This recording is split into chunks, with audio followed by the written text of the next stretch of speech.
to the August 30th Father, Son, and Holy Sport NFL show. I'm G-Man. That there's T-Money, Cincinnati's own. How you doing, T? Hey, what's going on, man? I'm doing all right. We got college football starting this weekend, which means NFL starts next weekend. I'm just glad to have football back. It is officially back this weekend to, watch on Thursdays, watch on Saturdays, and then Sundays. It just feels so good that football's back. I can't say it enough. Yeah, let's get excited, baby. I like that. Hey, we're starting to expand our show, everybody. We're adding big bets on this week. Of course, we've been doing fantasy, and we got the NFL rundown. We're going to roll into that. A little bit different rundown for you today because we've got the NFC predictions. We did the AFC last week. Yep. This week, we'll give you our picks for the Super Bowl, who's runner-up, and some other big bets you can lock in right now before the season starts. Right, T-Money? Sounds good to me. Let's do this damn thing. Well, yeah.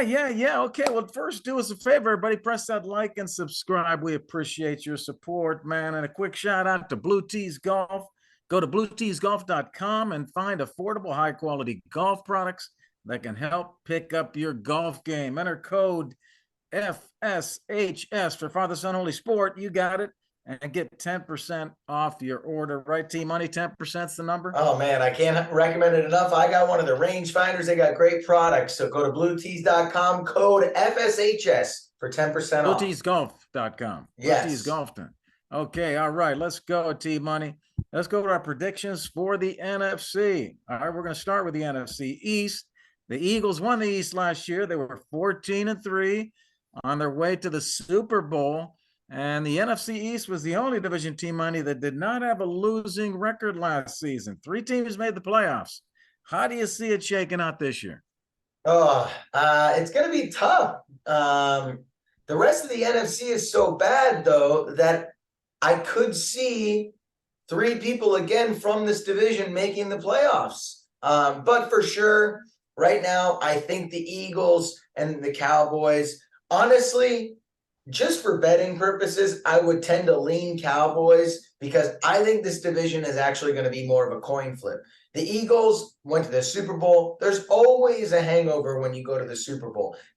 These guys come back. They're never the same. They've lost their defensive and offensive coordinators. They lost a few guys on their defensive back end.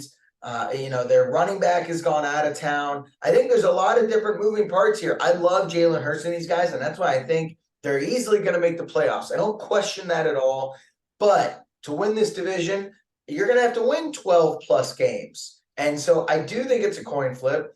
If I'm picking right now, I'm going to lean Cowboys just purely because this division hasn't had the same winner in back-to-back years in almost 20-plus years. So I'm leaning Cowboys just because this division just is always churning over new division winners. But I'm taking 2 from this division to go to the playoffs. Cowboys win it and Philly second in your prediction, huh? Yes. I'm gonna go the other way around. I'm going Philly to win this again. I think they do it. They have the number 1 offensive line in the NFL. That's true. Last season. They'll be back again this year. They're going to be tough to stop. It's going to be competitive. They've got a tough schedule. After the Week 10 bye, they face the Chiefs, Bills, and 49ers. So that's going to be a tough second half, but I think they get this done. I think they end up with more than 3 losses, though. Last year, 3 losses. I think they end up with more, but they sneak ahead of Dallas and get that big home field advantage over Dallas. I just don't see Dallas making enough changes, and Dak's a question mark. I just don't see enough changes there, although their defense is awesome. Love their defense. I just don't know if the offense can carry them through. I will also say, T-Money, the Giants get in. 3rd place. Okay. Giants get in again. If I'm taking 3 from this division for the G-Man prediction, the Giants defense played great last year. The offense became better last year. And new coaching staff, they're starting to improve. Daniel Jones and Waller have connected in preseason training camp. They're looking good. Saquon's back. They got to improve their ability to score. 15th in the NFL in scoring drive percentage, which is middle of the pack. If they can put Yeah. the ball in the end zone, they will be fine.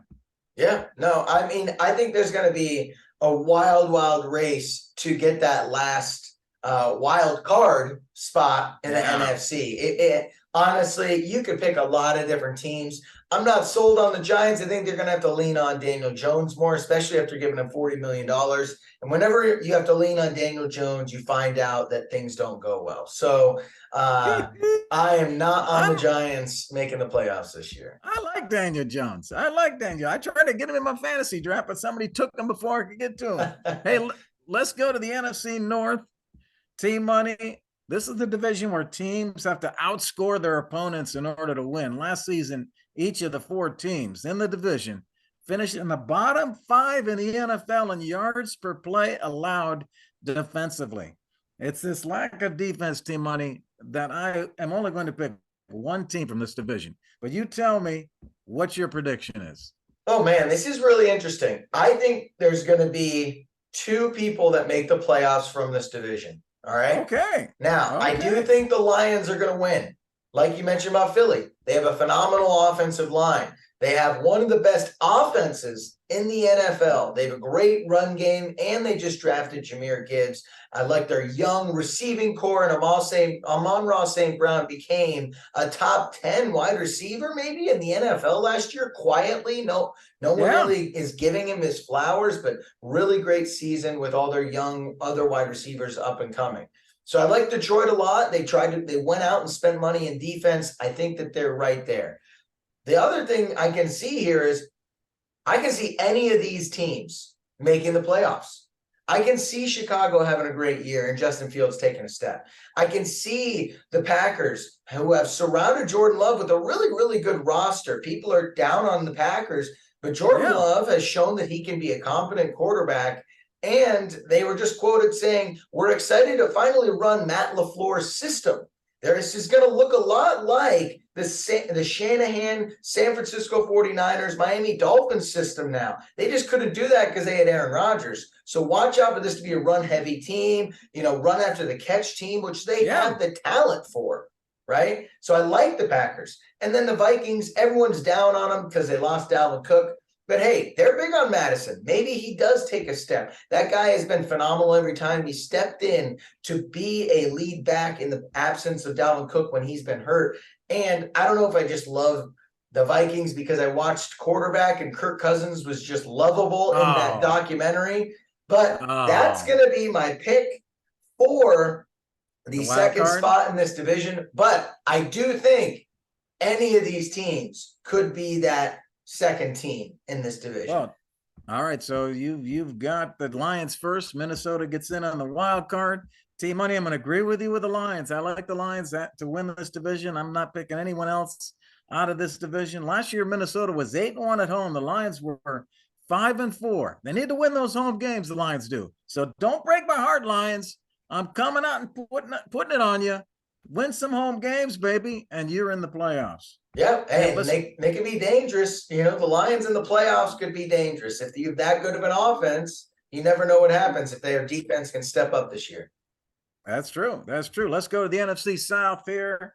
Team money. Last year, NFC South was the only division that did not have a team with a winning record. The Bucs made the playoffs. They were promptly disposed of by Dallas. I think that happens again here to this year's winner. Who you got coming out? Yeah, this is really interesting. I genuinely don't know. If I'm going to lean towards someone, it's the Saints because Derek Carr is the best quarterback in that division. They have one of the best receivers in the division with Olave. Their defense is always stout. I'm not a huge fan of their head coach. I've said that from the beginning, but they have weapons everywhere. They have a solid quarterback, and in the NFC, they should be fine. Honestly, any of these teams could make it. I think it's going to be a crapshoot. I think Desmond Ritter's got good weapons, and he's got Bijan Robinson. I think Carolina, they got Thielen, and Bryce Young could be more ready than we expect. Tampa Bay, Baker Mayfield's shown that he can get to the playoffs. They have really good weapons and a good overall team down there in Tampa Bay as well. Like, you could convince me that any of these teams with one little injury to the Saints make the playoffs. I mean, just obvious, that's how it works with division winners. But I could see this thing just becoming, week 16, 17, 18. Saints lose, Falcons win, or Panthers win, and they're in because they all have crap records. So I'll lean Saints, but with not a ton of confidence. All right. Well, I'm confident. I'm going Saints confident, T-Money. Okay. Why? They got the best defense in the conference. That's true. They're going to show it again. Derek Carr, agree with you, coming in. He has a great relationship with the coach, and they're going to link up. Michael Thomas is back. That defense, Tyrann Mathieu, Demario Davis, Marshawn Lattimore, Cam Jordan, they're going to lock it down, man. Yeah. Saints get this division.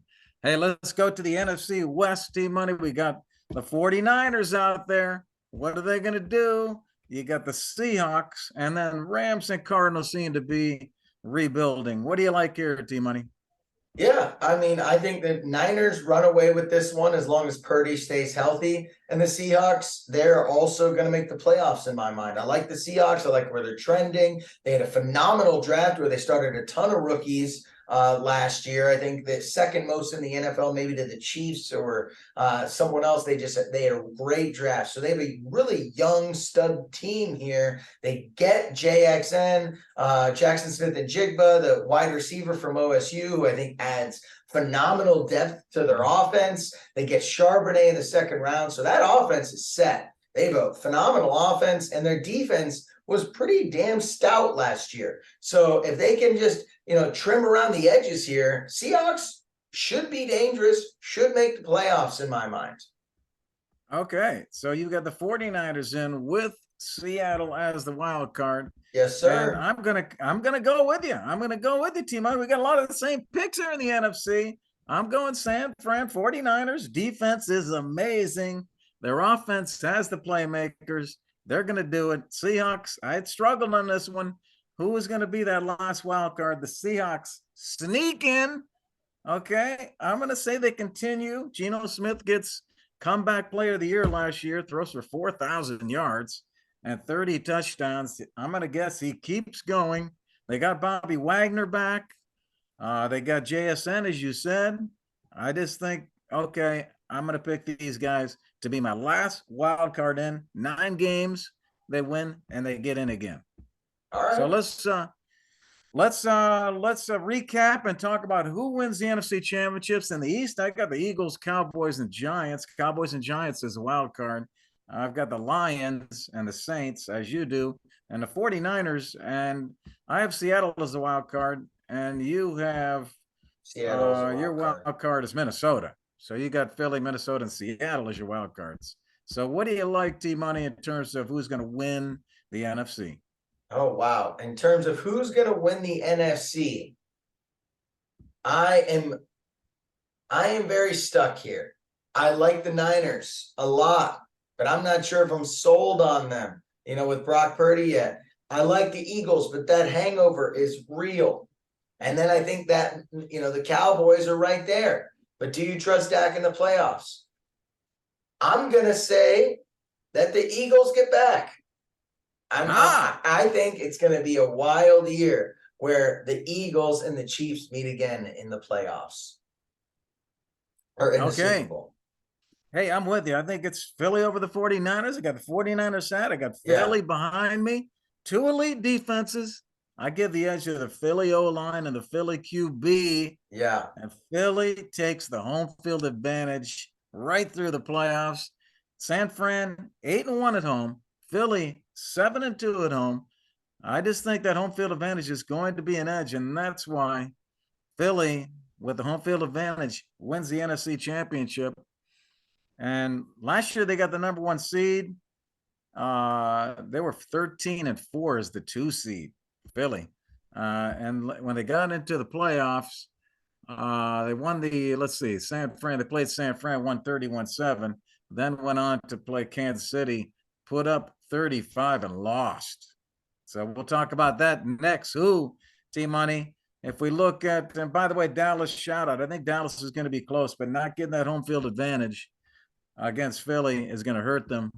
If Dallas was somehow to win that division and get the home field, I think they'd have a shot. But Yeah. let's go to the Super Bowl. Okay, we both have the Eagles over the 49ers. Eagles in the NFC. Kansas City in the AFC. I got Kansas City over the Bengals to get in. So we got Kansas City versus the Eagles on G-Man scorecard. And I believe that's your scorecard too. You had Kansas City over Miami to get in. So we got them both in the title game. Kansas City, Philly. Who you like, T-Money? Yeah, I mean, hey, listeners, this is obviously our side bet, big bet show. We're doing at the end here, just full predictions, though. Get them out there so we have them locked in for this year. I am going with Kansas City again. The defense was so young. I think they're even better this year. I think Sky Moore and Kadarius Toney played big roles in the Super Bowl. Will take another step by the end of next year. And I think that Chiefs will just be unstoppable. Whereas I think Philly, like I said earlier in the show, just taking a slight step back. And if you can't get pressure on Patrick Mahomes like you did last year, if you can't be an elite offense like you were last year, any sort of step back is going to hurt you versus the Chiefs, who are only getting better or maintaining right now. So I think it's going to be a repeat of Kansas City over the Eagles. Well, they get back, like we both agree, they get back there again. These same two teams, Team Money, but no, the Eagles get it done this time, Team Money. They have the elite defense. They didn't show it last year. Kansas City put up 38 points on Philly and won 38-35. Not going to happen this year, man. Philly shuts it down and wins this with their defense. Philly wins the Super Bowl. The guys behind me. All right. I love it. Hey, all right. Yeah, all right. So let's go to some of our big bets here. We gave you guys who we thought would make the playoffs, who's going to win the conferences. We got some bets here. Of course, I looked at, and I can look up yours, T-Money, if you're not live, but I got Philly to win the Super Bowl. That's a plus 900. Plus 900. That's a pretty good number there for Philly. They're fourth. Yeah. They're ranked fourth. KC to win it all plus 700. And the 49ers plus 850. So that's some good money there to pick that Super Bowl winner. Bet $100, you make 900 on that. So if you go to the conference winners, I got KC and you have KC to win the AFC. That's plus 375 on a $100 bet. Win 375. Philly winning the NFC is plus 300. So I guess you feel for the bets you can get out there for the Super Bowl and some of the conference titles. Let's go to some of the unique things. Team Money, I've got some of my unique things when I look at who I picked to get in.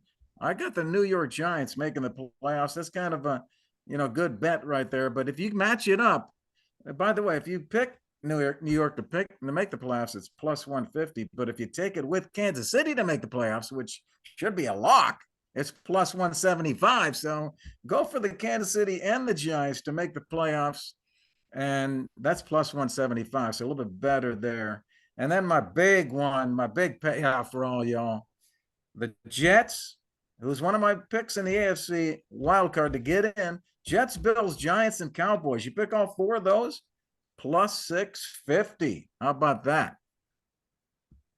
All right. I like it. I did some division winners, favorites as well. And parlayed those together, the big favorites. That's what I did a San Francisco, Jacksonville, and Buffalo, and Kansas City to do something similar, about plus 650, all big favorites. I parlayed them together, $50 to win 650. So big odds there, and you can parlay together a few big time favorites. So yeah, that's what I'm looking at here. Some of the odds to make the playoffs. You want to shoot for the moon. I think the Bucs have the second best roster in their division, and if Baker can put together just a stable year, you can get them to make the playoffs at plus 400. So you could sneak a bet in there for something like that if you like them.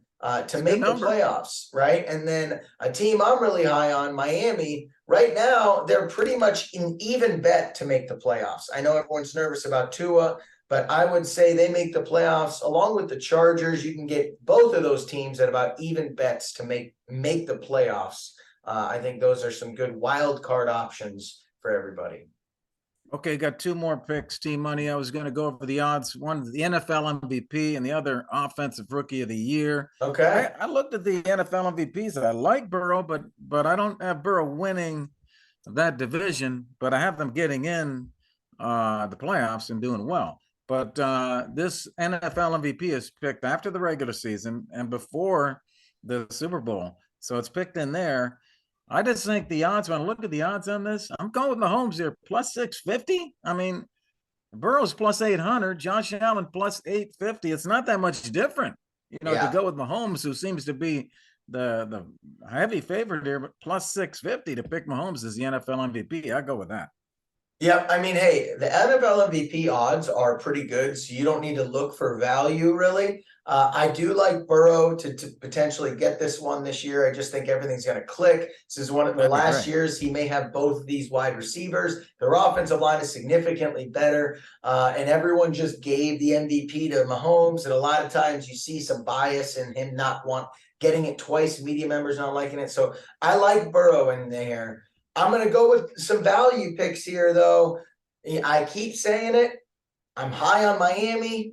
Tua was in the MVP conversation last year and is right now plus 2,200 in some options. So you could throw a smaller bet on him if you like him. I think Miami has a chance to win that division. And like I predicted, get to the AFC Championship game. So this is going to be a scary good team if healthy, and you can get him as a sneaky MVP candidate. The other guy I really like, who I think is actually too low on this MVP board, I would have him maybe 4th or 5th. I think they're going to win their division, no problem. I think they're going to make the playoffs. He performed in the playoffs last year, so he's already got established media members looking at him like a really good guy, so doesn't have to really feel like a reach for a lot of people. And that's Trevor Lawrence with the Jaguars. He's going for plus 1,800 on some options, and I think he will be right in that mix all year. If he can win 12 games and have pretty good statistics, it's going to be hard to not have him at least in the top 3, which I think if you're in that conversation, it's easier to justify. Okay. I love your picks there, man. Way to give the ideas out there. I like that. My last one is the Offensive Rookie of the Year. I'm going there with C.J. Stroud. He's 3rd on the board right now, plus 800. I just think that Houston team is going to continue to improve. I just don't see Bryce Young having the offensive firepower and the offensive line to get him with the stats that I think he needs. I think Houston's on the way up. They're going to be more aggressive. Bijan's the favorite, but I'm going with C.J. Stroud plus 800. Bijan's plus 250. I like that 800 number a little better. Yeah, I like the number as well. I see it at 850 on mine, so maybe check that out. But hey, I like what you're saying. I think out of the 2 quarterbacks, Texans don't have their 1st round pick next year, so they will go hard at this. I looked at the odds for this one, Garrett, because I know we talked about betting this. I'm staying away from this one. I'm not sure I trust any of these. I like Bijan Robinson to most likely win this, but he's just plus 200. He's not good enough odds for me to really throw down enough money where there's a lot of question marks around this whole rookie class. So I'm staying away from this bet actually preseason. Like I said, Bijan Robinson's probably the guy I would lean towards, but the odds just aren't good enough for me to throw enough money in. So that's what I think. I do like what you said, CJ Stroud out of the quarterbacks, but it's just going to be a toss-up for me. And I don't like toss-ups when I'm betting. Okay, well, I like CJ Stroud. And by the way, let me check that. Anthony Richardson's 3rd. He's 550. CJ Stroud 4th at 800. Yeah, I still like CJ there. Hey, that's our big bets for you. We'll come back to you with some picks next week for the week 1 games, man. So be ready for the big bets and the first week of picks. You know that we can pick them at Father, Son, Holy Sport, baby. Let's go to fantasy. Let's talk some fantasy with you fantasy managers. How you doing? How you doing in your drafts? You feeling good about things? We hope so. We're going to get you fantasy managers ready. And let's move into it, Team Money. We'll start with some hot and cold preseason version of hot and cold. I'm going to give you some scenarios or talk about some teams. And to looking at some of the injuries, T Money, asking you what you think will happen with the lineups and the fantasy potential, starting off with Washington and Terry McLaurin with the injury. He may still come back in time. I don't know, but he is questionable. Terry McLaurin, I think Jahan Dotson comes up with in terms of his potential with McLaurin. Logan Thomas is also questionable in that staff there. What do you think, T Money, of that team, of Sam Howell, and the potential of the receivers for Washington in that first week? Oh yeah, I'm not a huge fan of this as a fantasy relevant team. I like Dotson. I think he's going to be good, not great. He may be a flex option early in the year. But this is McLaurin's team. I think that this is going to be a run heavy team. I think Logan Thomas is going to see a lot more targets than people think, but he can never stay healthy. Curtis Samuel's going to be a gadget guy. You got to remember who's calling the offense here. It's Eric Bieniemy from the Chiefs. So they're going to look for the tight end. They're going to look for their gadget guy and have one dominant receiver. And so that's McLaurin. I would only take him really on this team as a consistent fantasy starter. All right, good advice, Team Money. Let's go out to Seattle. We got some injuries going on that team with JSN. JSN questionable, although I heard he was out running around in practice yesterday. Had a big wrap on that small broken bone in his wrist. He may miss week one. He probably will miss week one, but he did avoid IR. So she'll be back week two if he misses week one. What do you think? Does that bring up Tyler Lockett's value to you, Team Money, as we look at the first few games? For sure. Tyler Lockett's value increases a lot. I'm more on the side that I think that this is going to affect DK Metcalf more than it's going to affect Tyler Lockett in the long run. I love DK Metcalf. I think he's a funny guy. I think he's a freak athlete. But I think his numbers are going to be the ones affected here. Tyler Lockett is just the model of consistency. He always seems to get open. I like Tyler Lockett as value this entire season. DK is the one I would shy away from if anyone's going to take targets away from. JSN takes targets away from. So I like Lockett all year more than I like DK. And JSN could potentially lead this team in targets by the end of it all. A little concerning with JSN coming out of the gates here, though. Smaller guy and injured already. Can he take that NFL pounding? It's going to be interesting to see because he definitely has the skill. Hey, that's the guy. Tyler Lockett's the guy to look at, though. This is actually a thing Tyler Lockett's known for. The guy catches a ball and immediately goes down. He does not take hits. So it actually might be someone to look at. He's known for being the guy that catches the ball, unless he's wide open, goes down immediately. And look how well, he's an older guy and aging well. Hey, let's move on to Miami. Got two more for you. Let's talk about Miami. Jalen Waddle's been out for a couple of weeks now, and it's questionable. Getting kind of concerning here with Jalen Waddle. How do you see this whole thing impacting Tua, Tyreek Hill, maybe Cedric Wilson, kind of a sneaky player? What do you think? Yeah, I mean, I like Waddle. I think he's going to be fine. I would not take any other receivers other than Hill on this team. So I don't really have much to look into. Excuse me. I think that Jalen Waddle is going to be fine, though. I know he's been in and out, and he's, people are worried about him. I think he's going to be fine as long as he's on the field. I wouldn't touch any other receivers outside of Tyreek Hill. Okay. Well, let's go. Last one, Team Money, before we move to Take or Mistake, our favorite game. Before that, though, let's talk about the Ravens receivers. We look at Lamar. He's got this new offensive coordinator supposed to pick up the passing game. What do you think here? Mark Andrews, undisclosed injury is questionable. And we've got Rashad Bateman now. Now, he's still hurt from last year, his Liz Frank injury on his foot.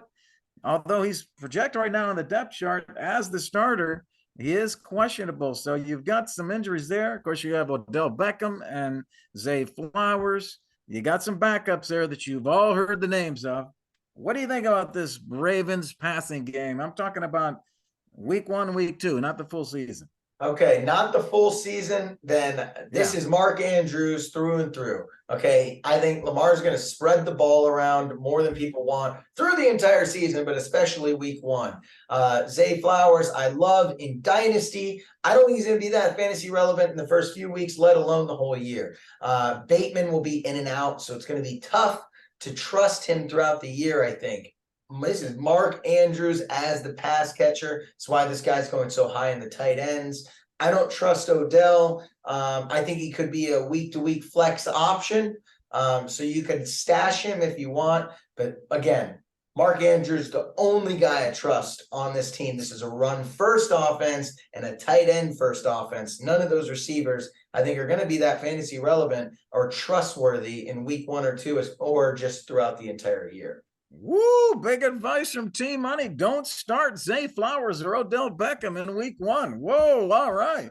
Team Money putting the hammer down here in the fantasy show, coming out with the big surprise picks and advice. Great, Team Money. Let's go to take or mistake preseason version.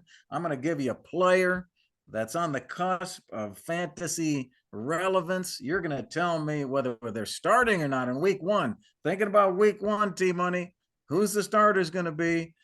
All right, let's start off with Aaron Rodgers. Aaron Rodgers, what do you think, Team Money? Aaron Rodgers, are you going to get the darling in there for the first time and start him this week? Team Money, the darling of the East. Everybody loves Aaron now. He went from the dragon to the darling, and now everybody loves him. They got that great defense. You saw him in the preseason. Threw a touchdown to Wilson. What do you think about him here? I'm not starting him. Go prove it to me, Rodgers. He had a shitty year last year. Go prove it to me. I don't trust him. Play Buffalo first week. Buffalo week 1. I think they're a run first team. Their offensive line is scary bad. I just think there's a lot of question marks, and he was not good enough for me to trust last year. Go prove to me you're top 12 QB in fantasy relevance. Woo! Aaron Rodgers, go prove it, man. Hey, let's go to the running back. Samaji Perine, Team Money. Denver signed Perine 2 years, $7.5 million after releasing Chase Edmonds, and they get rid of Mike Boone, but they keep Samaji Perine. We know we have some issues with Javonte Williams coming back from that knee injury. Perine could pick up the slack in the Mile High City, Team Money. Last season when he subbed in for Mixon, and weeks 11 through 13, he averaged 24 fantasy points per game. Team Money, are you going to start Samaji Perine in week 1 at home versus the Raiders, or would that be a mistake? I would start Samaji Perine. I think he is going to be very fantasy relevant these first few weeks as Javonte Williams comes back from injury. They'll bring him in slow. They don't want to rely on Russell Wilson that heavily yet until he gets used to the system, until he shows he's not a broken quarterback. So I like Samaji Perine. I think he's going to be very fantasy relevant these first few weeks. Woo! I got Team Money to get a take in there. So we got one mistake and one take.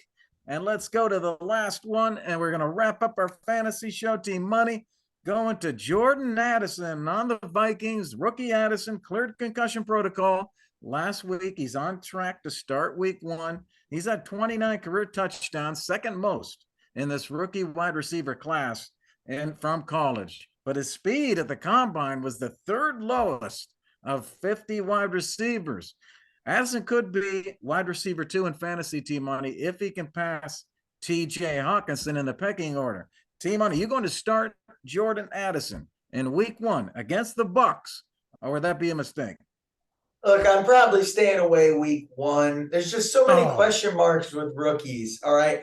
Personally, I would love Jordan Addison on my team. I agree with you. At the end of this year, I think he's going to be the wide receiver 2 on that team, which can be fantasy relevant. I love this guy. He was my wide receiver 1 coming out of college, over JSN, over Quentin Flowers, over Zay Flowers. And so I love this guy. I think he is going to be fantasy relevant. But week 1, like you said, TJ Hawkinson's probably second on that order.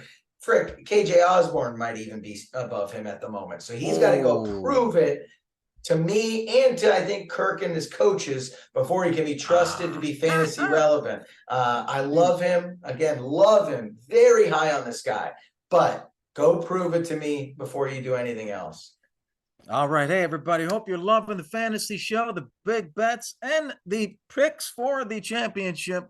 We hope you're loving Father, Son, and Holy Sport NFL podcast. Thanks again to our sponsor, Blue Tees Golf. Go to blueteesgolf.com. Enter our code FSHS. You get 10% off your order. If you're interested in sponsoring the show, reach out to us and look for all of our segments and clips on all the platforms. On behalf of Team Money, I'm G-Man. See you next week. Peace.